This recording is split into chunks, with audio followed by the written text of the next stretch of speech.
Madam madam আমাকে কিছু ভিক্ষা দেন ম্যাডাম, আমি তো কিছু খাই না ম্যাডাম। এই আমার কেন জানি মনে হলো তুই আমার পিছে কিছু ফুটিয়ে দিয়েছিস। আমার খুব ব্যথা করছে। কি বলেন? আমি আপনার পিছনে কিছু দিয়ে গুঁতো দিইনি। ও বুঝতে পেরেছি, এই যে হাতের ব্যাস, এটা দিয়ে মনে হয় ব্যথা পেয়েছেন। ম্যাডাম আমি 2 দিন হলে কিছু খাই না, আবার 10 টাকা ভিক্ষা দেন না ম্যাডাম। উফ, আচ্ছা ঠিক আছে। আচ্ছা একটা কথা বলতো, তুই ভিক্ষা করবি ভালো কথা, আমাকে এভাবে জড়িয়ে ধরলি কেন?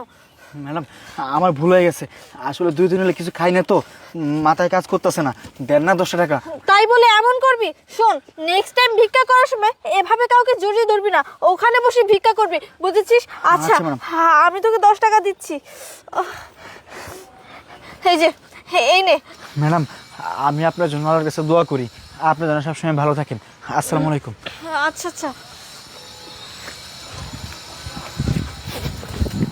এই কাজ হয়েছে, কাজ হয়েছে। আরে হ্যাঁ, আমার কাজ হয়েছে, তুই একটা কাজ কর, তুই গিয়ে তোর কাজ কর, যা।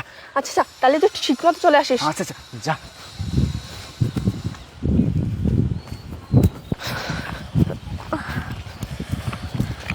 আরে আপু, আপনার কি হয়েছে? এমনভাবে হাঁটছেন কেন?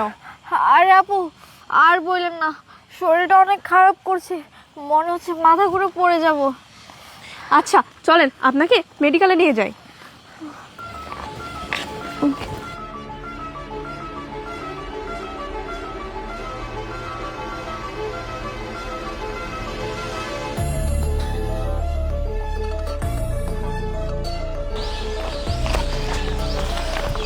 হে আপু, ওনার কি হয়েছে, এই অবস্থা কেন? না ভাইয়া, তেমন কিছু না, আমরা শপিংয়ে যাচ্ছিলাম তো হঠাৎ রাস্তার মাঝখানে অসুস্থ হয়ে যায়, তাই মেডিকেলে নিয়ে যাচ্ছি। ও আচ্ছা আচ্ছা, তো ওনাকে আমি কোনোভাবে হেল্প করতে পারি? না না ভাইয়া, আপনার কোনো সাহায্য লাগবে না, আমি একাই ম্যানেজ করে নিতে পারবো, আপনি আসতে পারেন। আচ্ছা ঠিক আছে, যান, সাবধানে যান। আচ্ছা ভাইয়া ঠিক আছে।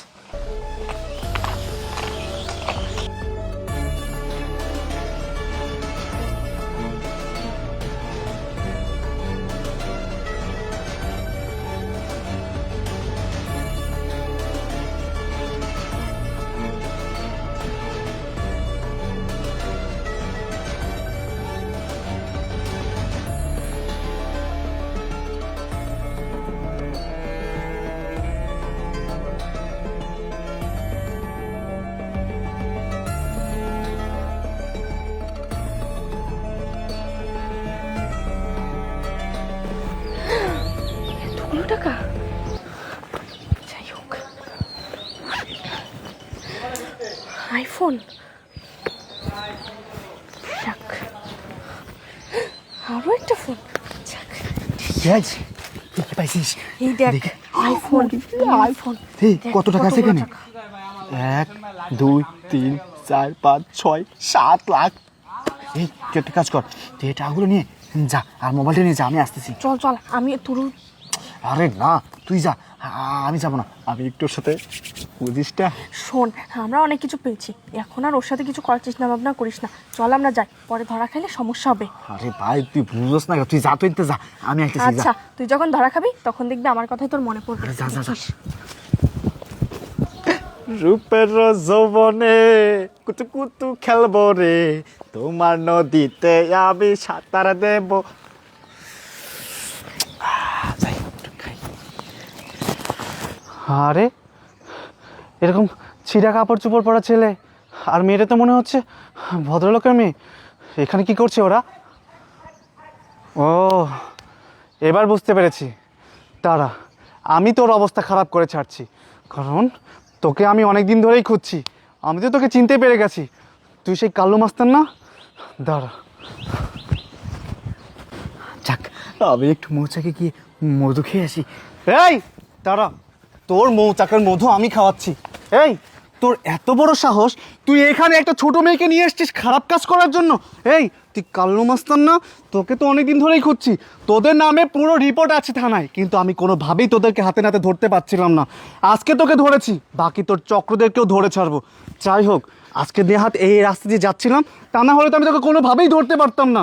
আরে তোর মাথায় এত বুদ্ধি, এই বুদ্ধিগুলো যদি ভালো কাজে লাগাতি না, এই সমাজের অনেক উন্নতি করতে পারতি, সমাজের মানুষের অনেক উন্নয়ন হতো। আর তুই কি করছিস? এই বুদ্ধিগুলো খারাপ কাজে লাগিয়ে তুই সমাজের ক্ষতি করছিস, মানুষের ক্ষতি করছিস।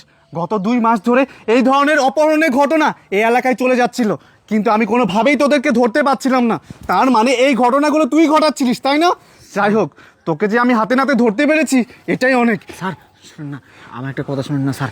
তোর কথা শুনবো? কি কথা বলবি তুই? স্যার আমি তো শুনছি সিনেমার শেষের দিকে পুলিশ আসে, এখন তো আমি কিছু চুরি করতে পারলাম না।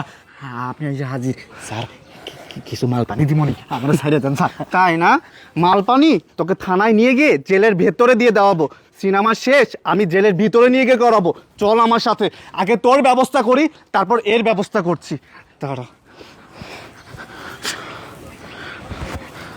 হ্যালো, হ্যাঁ ম্যাডাম, আপনি এক কাজ করুন, 7 নাম্বার রোডের সেই ভাঙা বাড়িতে একটা মেয়ে অজ্ঞান অবস্থায় পড়ে আছে, তাকে নিয়ে যান। হ্যাঁ ঠিক আছে, এবার চল থানায়, তোর আমি সিনেমা শেষ করাচ্ছি।